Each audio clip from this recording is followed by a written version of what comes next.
Greetings, family. Greetings, and welcome to the Art of Rising. We hear about rising your consciousness and rising all of the vibrations that you need to get through this life and thrive as well. And we're always looking for amazing guests, and happen to have one here that I've been after for a while. And she's finally with us. We're so super stoked and excited. Dr. Bradford, thank you and welcome to the show. Why, thank you. Thank you so much. And I truly appreciate your patience and your persistence. I'm so glad to be here. Thank you for the opportunity. Of course, persistence is key. That's it. My old man always used to say that the squeaky wheel gets the grease. Right? Yes, I agree. So why don't you tell us, where do you live and what are you doing with yourself these days? Well, I'm originally from Austin, Texas, but I live right outside of Dallas. I'm enjoying life till its fullest. And nowadays, I am a consultant. I go around and I train schools and teachers in different companies. And in addition to that, I go around and I do public speaking. And I'm excited about my book, My Soul Is Not for Sale. So if I'm not presenting on the book or on a topic, I am out trying to promote the book. Amazing. I see you have quite a bio, and please, we want to get into that book in a moment, but why don't you tell us a little bit about your upbringing? I see that you've come from a similar background as mine, filled with can be lots of pain and, and all these kind of things. So tell us how, yes. Those things went and how you stepped out of some of those things. Well, I grew up in a home where I had to witness domestic violence. And I know as we all grow up in our childhood, we have different components, be it maybe alcohol in the home, violence, or even if it's verbal abuse. Back in the day, we didn't know what that was labeled as or called. We just thought we were at home. And those were some of the things that we had to experience. But I had to see some very concerning things, and I didn't understand at that moment. But as I grew older and went to therapy, I was able to understand that the situations that I experienced, the violence, maybe some of the conversations or being talked to in a manner that wasn't very positive, that does not define who you are. Even though you may start out in a very rough environment, you have the opportunity to transition that situation. You have the opportunity to tap in on your inner strength and your beliefs and overcome those challenges. And then for me, it was just taking a look at my situation and saying that, I want things to be a little bit different for me. And so that's what I tried to focus on. But as a child, it was very difficult being having to witness those type of behaviors and not wanting to into my adult life. Yes, I've been there myself too, and I do want to say that there are plenty of young women, especially women of color, who watch the program and can be inspired by some of the things that you were able to accomplish in spite of some of these rough circumstances. And I was wondering if you can talk a little bit about that. I see you're a first generation college graduate like myself, and yeah, tell us. Oh, yes, most definitely. I think in life, with all of the challenges that are before all of us, you have to look at those challenges and say, you know what, I think I can do this. I'm going to give it a shot. And for me, I was the youngest of 6 kids. My mom had 5 girls and 1 boy, and I was the only one that went to college. We all had the same opportunities, but I went a life that was a little bit different. And so I went to Grambling State University and I finished my bachelor's and master's degree. And then I went to Texas Southern University for my doctoral degree. And when I went to the institution, it opened my eyes to a whole different world. And, sometimes because of the environments where you're raised, you think that this is the norm.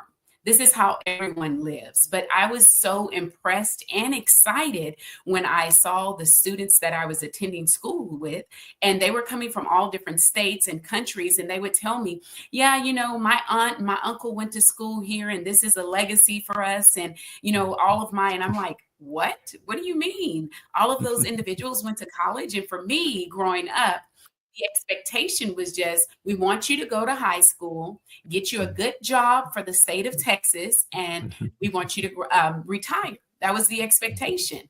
And so to say you went to college, that was like really above and beyond. But to interact with individuals that had education, higher education, as a staple in their community and in their families, that motivated me.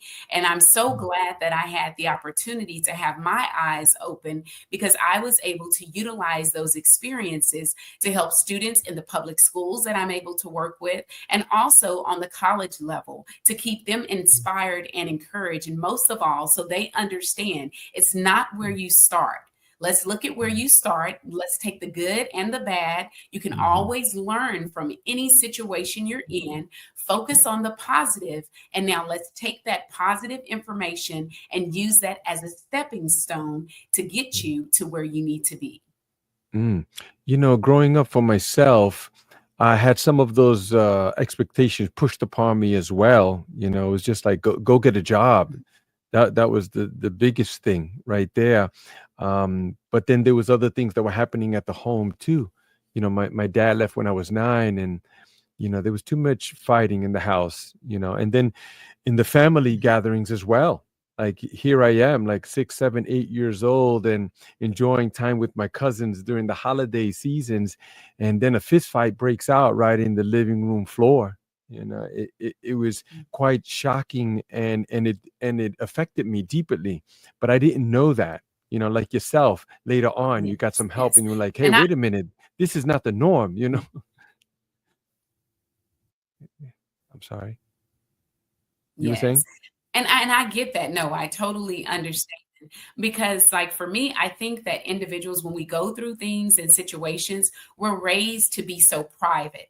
That's your family's information. You don't share that with other people. Everyone doesn't need to know what's going on. But I am a firm believer that God does things in our lives so we can not only experience it and grow from it, but we can help someone else. So it's not to try to put our families down. That's definitely not my motive or what I try to do with any of my public speaking. What I want to do is, to that individual that's currently in that situation as a child, I need them to understand that where you are now, it's not going to always be that way. Focus on what you can control, take care of yourself, and you can utilize this experience to help you in the long run. And then for parents, individuals that are out there that may have children, and you're thinking, oh, we're just having an argument, or our situation is not really impacting our children. You don't understand. We have this under control. It does have long-term effects on our babies. So make sure that you're taking care of yourself, and not just speaking and telling them how they should live their life, but being an example and utilizing your relationship so they can know how they're supposed to be treated as a male and a female when they get with someone in the future. Hmm. And the level of, negative energy that was being put out too, growing up in these environments we feel it on a deeper level, and people don't understand some of those things too. But I could see that you were labeled also, and you were disliked by your peers. It says in your bio, by your peers and your family members, both the in-laws and outlaws.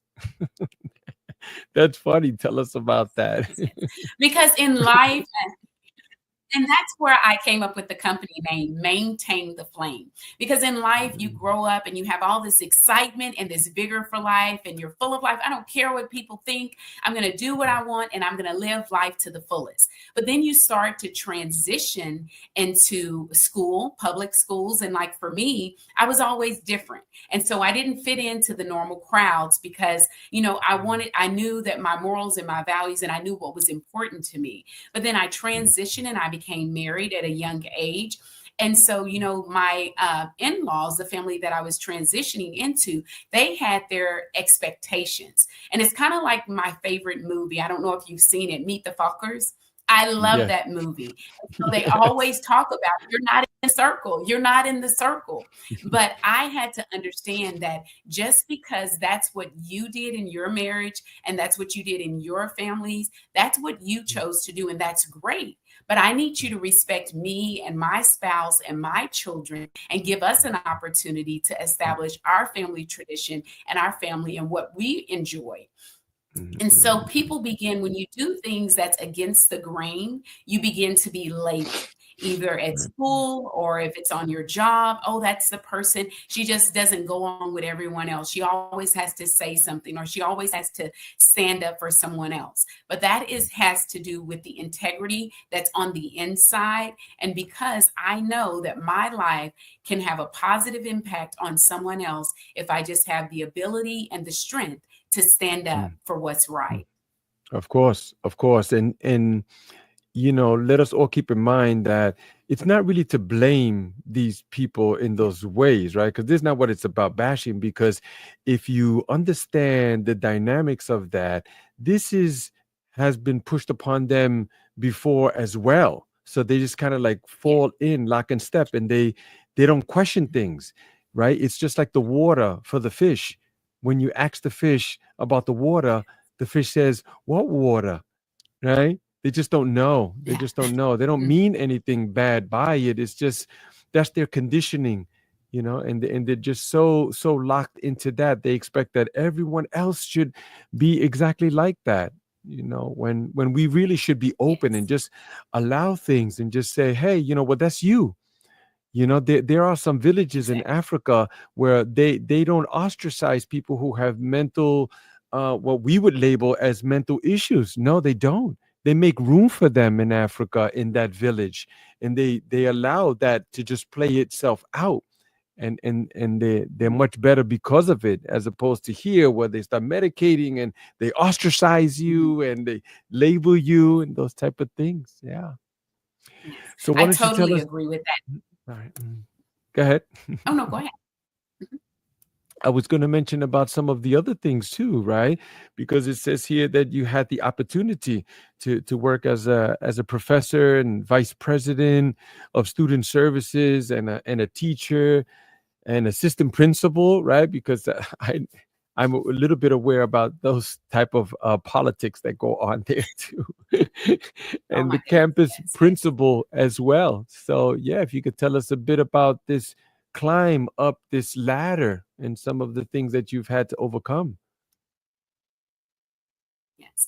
Well, I've always wanted to do all things education because I saw education as a gateway that can just open the door for so many wonderful opportunities. But my focus has always been on individuals that are marginalized or individuals that are left behind. Because growing up in school, I was not the sharpest knife in the jar. I was not the smartest person in the classroom.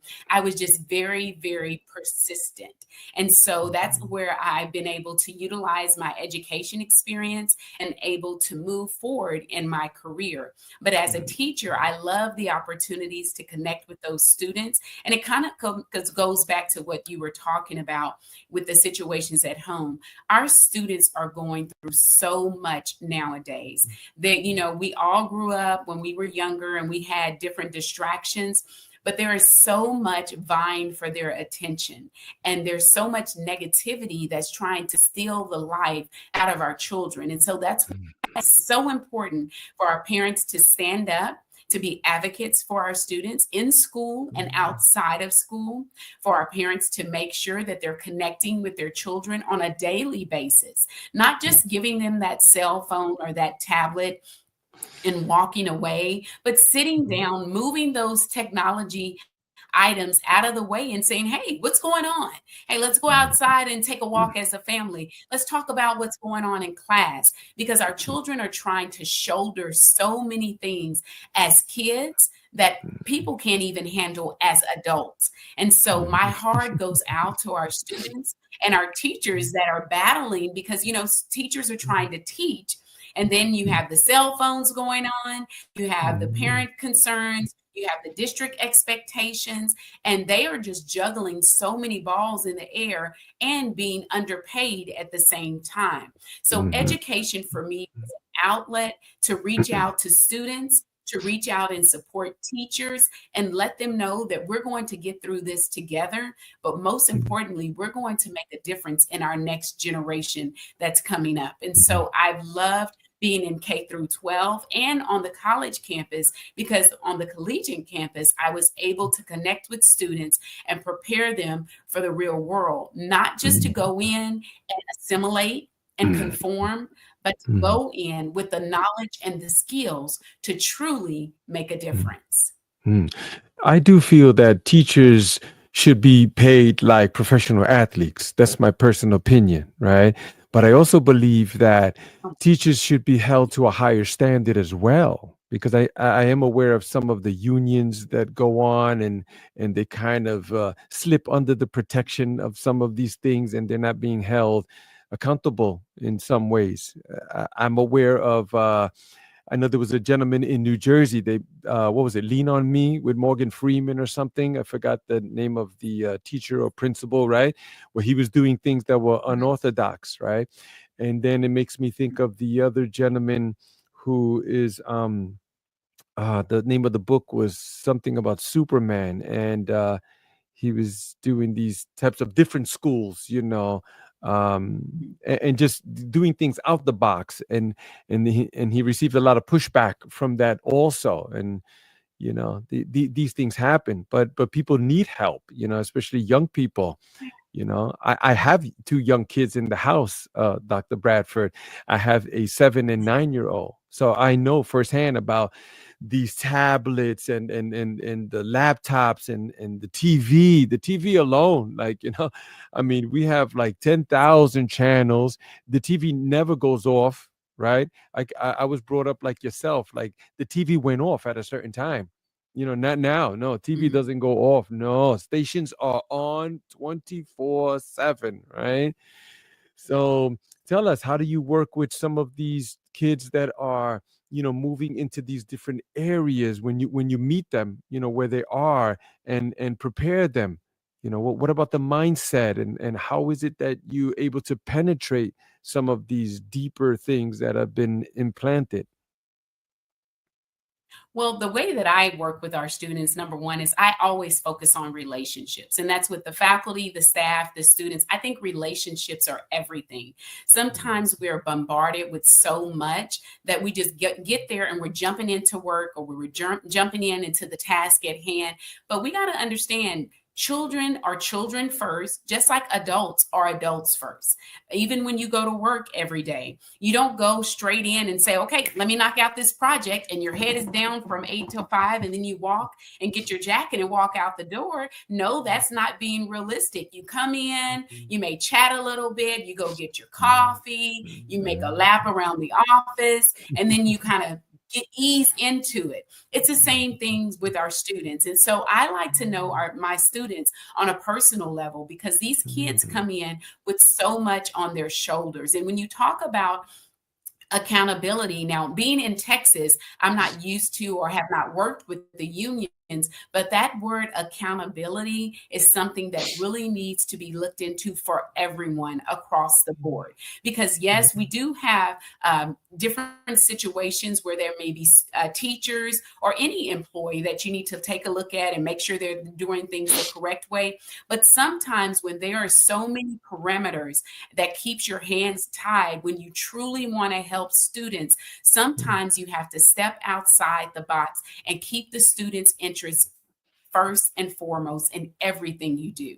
And that has always been my priority. So walking in with the students, I'm either joking around with them, I'm dressing like them, I'm talking about the hip things that's going on in society, and they're like, "Oh, Bradford, you're always doing the most." But they understand I'm firm, but I'm fair. And I think it's very important that we take a look at that, because when you talk about the tablets and things of that nature, we are allowing other people to raise our children.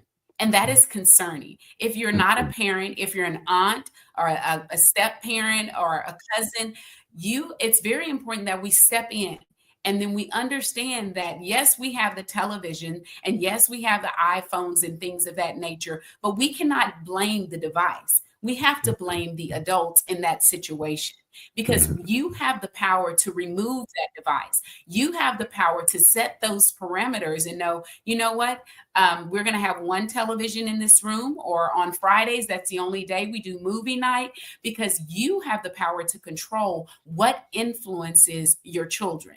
Just like as adults, when you're at work, you know certain people you should not associate with because their beliefs do not align with your beliefs. So if you're able to do that for yourself as an adult, we need to make sure that we're putting those same parameters in place for our children and allow them to be kids, to enjoy their childhood so they can have a positive future moving forward.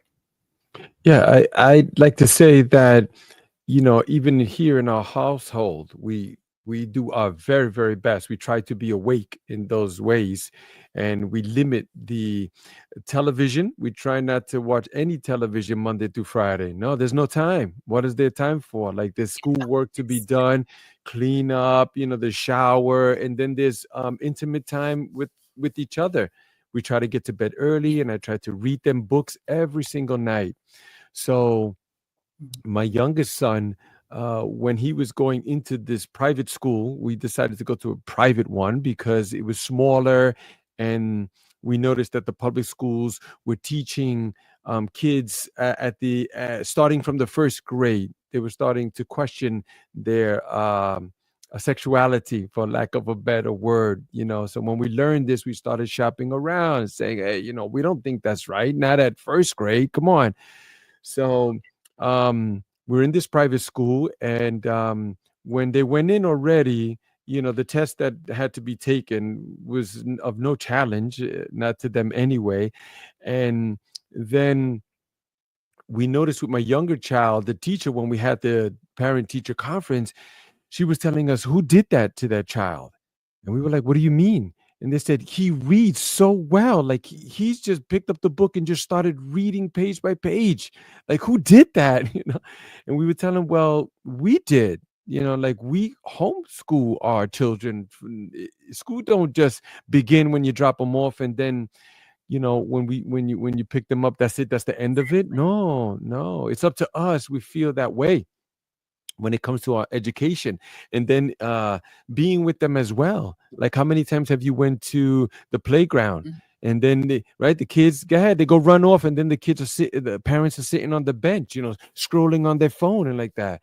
Yeah, we don't do that. No, I'm there with the kids, running, jumping, climbing, and all of that. I think that is so profound. Makes a huge impact on kids. Yeah. Yes, and the kids, not only your own children, but the kids that are around them. I do remember when my babies were smaller, there were times that the kids from the neighborhood would come and ring the doorbell and say, hey, can you come out and play? And I'm like, my kids are in the house doing work, but they know they're going to be out there playing kickball and playing freeze tag with us. And so those memories go with those kids. I had one kid to tell me before, mommies are not supposed to act like this. And I said, well, this mommy does, because I wanted to have fun with my kids. I wanted to build on that experience, and I wanted them to understand that I love them and I'm going to invest in them and their time. But I always taught my kids, just like you have feelings, I have feelings as a parent as well. And I think that's something we need to educate our kids on, because when they see us and they think that, oh, well, nothing hurts you, nothing bothers you, and you have all the answers. And I would tell my kid, I don't know, but we're going to figure this out together. Or when we moved a lot, I would say, mommy's just like you. You have to go in here and meet new friends. I have to make new friends. I'm nervous just like you are. Or when they come home, I had a bad day. Life is not perfect. So you're teaching them while you're sharing your experiences with them, because I don't want any child to grow up with false pretenses or understanding that life is supposed to always be great and perfect. My mom was always smiling. I've never seen her cry. I've never seen her in pain. And that's not true. We're mm, all mm, human. We all have feelings, but showing them how to work with those feelings. What do you turn to when you have the difficult times? Is it mm, prayer? Is it your meditation? Whatever it is mm, for you that works, but you have to. mm, I always believe that my home was a training ground for our children. And I think mm, that's very important for all of us to take into consideration. We're going to make mistakes. We're going to make it together, but we're going to learn from those mm, mistakes and grow. mm. Yeah, that's beautiful. The buck stops here with us. That's it. Just generational things that have been going on. I already know that my family, that pain that they were pushing upon us, was pushed upon them before that too. I know that. I know that. But there's no excuse. You see, it was up to them to try to make better choices. You see, because like I told you that my old man left when I was 9, but he probably checked out emotionally years before that. Years. He was just sticking around, and there was the arguments and these type of things, but there was lots of good too, and I tried my best to levitate toward those things. He was very open, like culturally, and he educated himself as well, and we have many similarities. I actually followed some of his footsteps, in the bad ones, but the good ones as well. And here in our And home, that's we don't try to hide anything from our kids. We try to be open. I'm sorry, go ahead. Mhm. Oh, no, no. I was just sharing, and that's why for the company, maintain the flame, Mhm. maintain your excitement because, with our children, we're excited when they're babies. We're excited when they're in elementary, but then they go to school and high school and sometimes even college, and we've checked out. We're like, oh, they don't need me now. They're older. They're in middle school or they're going to high school. That's when they need you even more. They need those Mhm. questions. They need that engagement. They need, hey, you know what? I know you have lunch at this time. I'm going to pop over there and you and I are going to run to Taco Bell and you'll come back to Mhm. school. The Mhm. making time for them, making them those priorities, it's important. Mhm. So I came up with these strategies. It's 8 strategies from maintain the flame, and it's just maintain. And Mhm. M stands for mindset. Making Mhm. sure you have a positive mindset at all time. Life is going to throw whatever it can at you, but let's Mhm. take the good and focus on the good and build upon the good so that we can establish the life that we desire. The next letter is going to be action. If there is something in your life that you've always Mhm. wanted to do, I need you to take action on that. Not sit back and say, oh, well, I'm 60 now and I'll never be able to do that. I love watching the 2 videos where the ladies at 90 years old running down the track or working out. It's never too late for you to Mhm. take action on the dreams and the desires that you have in your life. And then the next letter is going to be intentional. We just talked a little bit about our lives with children, but that goes for any relationship that you have. Be intentional with your relationships. Take time to pause, call people, check on individuals, spend time with them.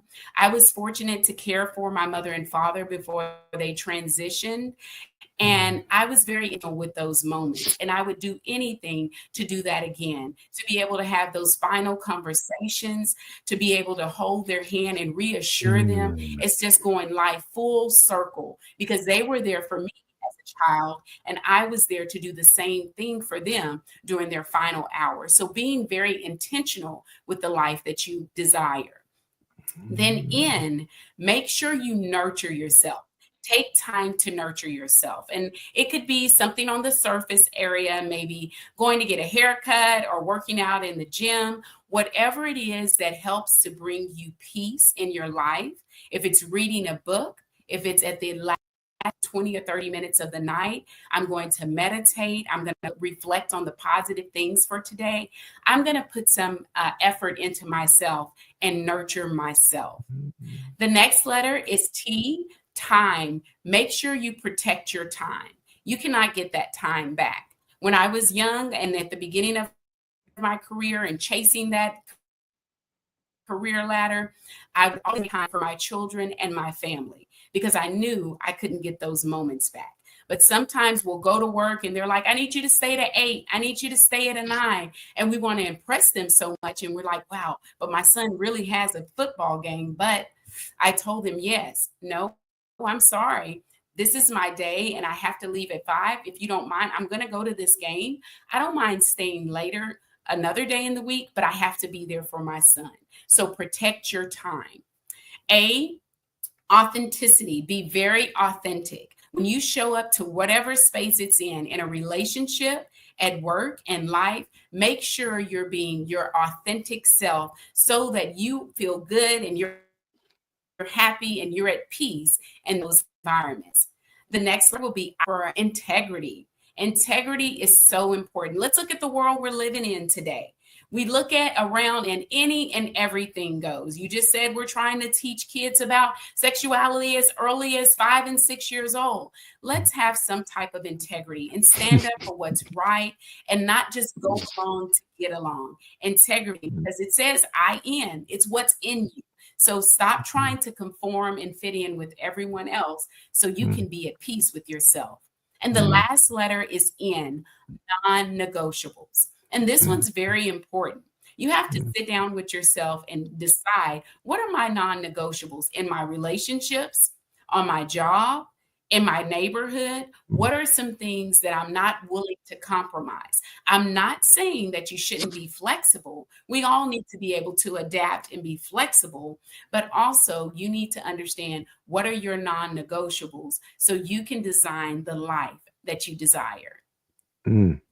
That's beautiful. Yes, I've seen that in your bio. Quite fascinating and an easy acronym to live by. The one that stands out for me. I mean, they all stand out, right? But the one that stands out is the Mhm. integrity. Right? Integrity is something Yes. that you do when no one is watching. See, this is the core of you, your values. What is it that you're willing to do and what you're not willing to do when no one's around? You know, That's right. you're getting up Mhm. for the social media just so you could show people, hey, this is the food I ate, or you see people they're recording videos of them at the gym. I'm like, what are you, a trainer? I could see if you're going for okay, but other than that, like yeah. So the integrity is really, really a big one for us. And here at the Omziel Healing Sanctuary, we do a number of things, right? And I just want to take a moment to say that we're located in North Bergen, New Jersey. And one of our staples is the breath work with an ice plunge. If you know anything about this, it's quite intense. The breath work alone, it slows down the monkey mind, right? We need to be breathing hard with air retention. It extends our life. It's many things. It's great for depression. But in addition to that, there is a big tub with a lot of water and a lot of ice that we have outside, and we travel actually too, and it pushes people into the present moment, Dr. Bradford. You see, because we spend too much time thinking about, oh man, you believe what that guy said to me, or oh, when I see that girl, what I'm gonna say, and none of those things are true. Neither the past nor the future never works out like that. So when you're in the water, it's almost impossible for you to think about that shopping list that you have to do, all those tasks. It pushes you right into the present moment. You have to pay attention to your breath. So this is one of the reasons why I levitate towards you and your story and some of the things that you have accomplished and how you can share these things is because we share the same values, the same ideas. We're helping people. We have gatherings as well, and there's one that's coming up on April the 28th, I believe it is. April the 26th. It's called the Purple Sage Gathering, and there's many different deeper meanings behind that. But that really is the commercial part of what we do here, just to give people the announcement, let them know, like, hey, we're here, we're doing things, come through. We meet you where you are. We're not saying that this is how we are and you need to be doing this thing. No, it's not like that. If anything, this place is more like a blank canvas. If you want to teach a class on, basket weaving or crocheting or whatever it is, we of course certain criterias, but we want people to be able to express themselves. We do many other things too, that I also want to mention. We do men's retreats as well. We take men away, men who have never even seen the forest before, or some of these natural areas, and then we unplug them from the matrix. No phone or no communications, and then we spend a few days with them. We go hiking and we do physical activities. We do breath work and ice, and we do meditation. We do yoga. We do many different things to pull people out of that, their mindset, the old one, and introduce them into new things about this deep integrity that people should have, right? So anyway, moving forward, I'd love to hear more about this book that you have put together. Quite fascinating. It's called My Soul Is Not for Sale. Can you please, let's take a deep dive into that. Mhm. Well, yes, the book ties great into what you just talked about, the integrity, what's inside of you. And I just share a little bit of the insights that I've experienced working. And I'm just encouraging people to show up and be their authentic self. I understand the importance of being in the work environment and getting along with our coworkers and our supervisors, but it's also very important that you hold on to your morals and your values and your integrity. And so in there, I talk about the lies, the labels, and the limitations that are placed upon individuals when they are able to stand up for things that are right. And I give lots of examples of individuals in the corporate world, individuals with the airlines, different areas where they were able to be a whistleblower because they knew that was the right thing to do. And in the end, they had positive results. So it gives you some takeaways, provides you with information that you can reflect upon, but most important, encouraging you to stand up and understand your soul should not be for sale. Stand in your truth, be authentic, and make sure that you are focused on you and your future. Right. The resilience and the unwavering, conviction on what is it that you believe. Dr. Bradford, I Mhm. worked at a non-for-profit law firm for about 18 years, and it was unionized. I was in the union, and then um, in those early days, I was told that I had the ability to question my supervisors and those that were leading. And that was a very difficult thing for me because, like Mhm. yourself, I came from that mindset of like, hey, don't bite the hand that feeds you. This is your job right here. Don't upset them now. Keep going, keep your head down, and for me to rise up, like it was just really, it was a deep difficult thing for me. But I eventually became a union delegate and ended up speaking, for hundreds of people and in front of them too, and motivating them in that way. So yeah, it's a powerful thing to stand in your belief, no matter what. That's For right. money you're gonna compromise, that's it's a cheap sale. Yeah. Hmm. Mhm. I agree. Yes, It's of course. awesome. So, so now this book here, it's on Amazon, and you also tell me that it's in Barnes and Nobles, and yeah, what about the success that you've had with this book? Are people levitating towards it? Oh yes, I'm getting a lot of positive feedback. When I go out to different events, I'm having a lot of people come up and we're having some very productive conversations and challenging people as well. I know I went to one particular event during the time of election. It got a little heated, but we have to understand the importance of integrity, the importance of doing what's right, because you're not just doing it for yourself. Is like you said, you were able to stand up and speak for so many others. Your life impacts everyone around you. And so when you're silent, sometimes silence equals agreement. So you must speak up and stand in your truth. Mhm. How about some of the misconceptions that you may or may not receive concerning the book and who you are, as a woman and those type of Mhm. things?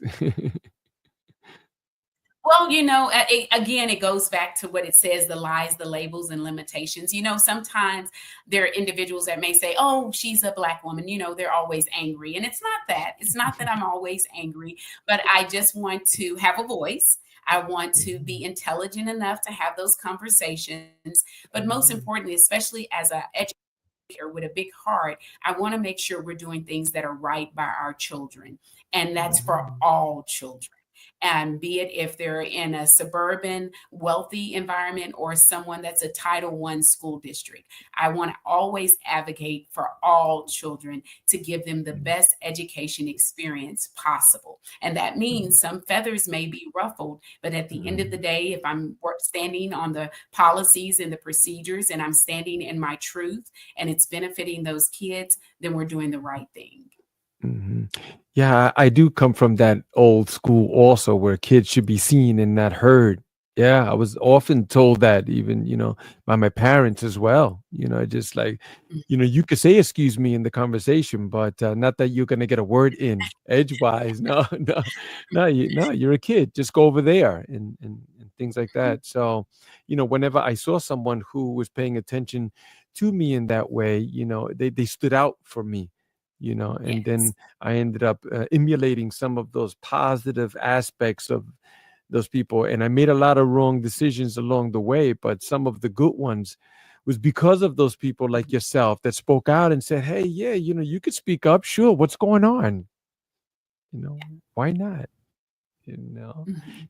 Well, we kids all need. know there is no straight line to success, and that's for adults and for children. And we have to make mistakes. None of us are perfect. And so I think Mhm. sometimes we get hung up on our failures. And so we're so embarrassed and so traumatized that, oh my gosh, I made someone angry or I made this mistake that should have never happened. But I saw this Mhm. quote the other day that said, Mhm. if you knew, even if it's for a relationship or for your life, that you are maybe 20 failures away from that wonderful moment for your breakthrough, how many more Mhm. times would you be willing to continue to try and fail? But so many of Mhm. us, we go, we fail, we're embarrassed.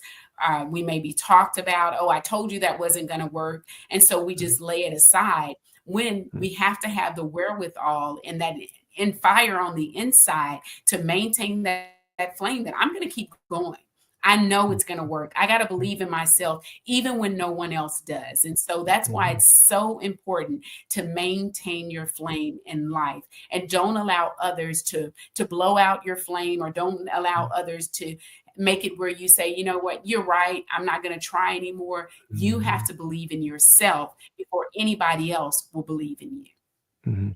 Yeah, it is quite difficult. It can be challenging, when all the voices are saying something different and all together, and you're like that one or two voice trying to step out of that. But I can see that your book, can help people in that way, especially, young women of color, thinking that, hey, I just can't. I don't know why. I don't have the background. I don't have the how you say the complexion of success or those type of things, so we'll be definitely looking for your book. I'm looking forward to reading it and gifting it as I always do, because books are a huge thing here at the Omziel Healing Sanctuary. Um, so yeah, perhaps you can tell us, where people can find you if they're looking for you. Sure. You can always go to my website. It's Mhm. www.maintaintheflame.net. And on Instagram, it's Maintain the Flame. Facebook, Maintain the Flame, all handles. But I would love to connect with you. Feel free to reach out, send me an email, and let's work together. Of course. Thank you so much for your time. I appreciate connecting with you. And perhaps I could just put you backstage for a minute. I want to continue talking with you while I wrap up right here, real quick. Okay, don't Okay. move. There you have it, guys. Incredible. Dr. Bradford. That information is priceless. Please pay attention to what she's saying. She's got a wonderful book out there. It's climbing the charts there on the Amazon, and I'm sure in other venues as well. So thank you again for tapping in, and see you soon.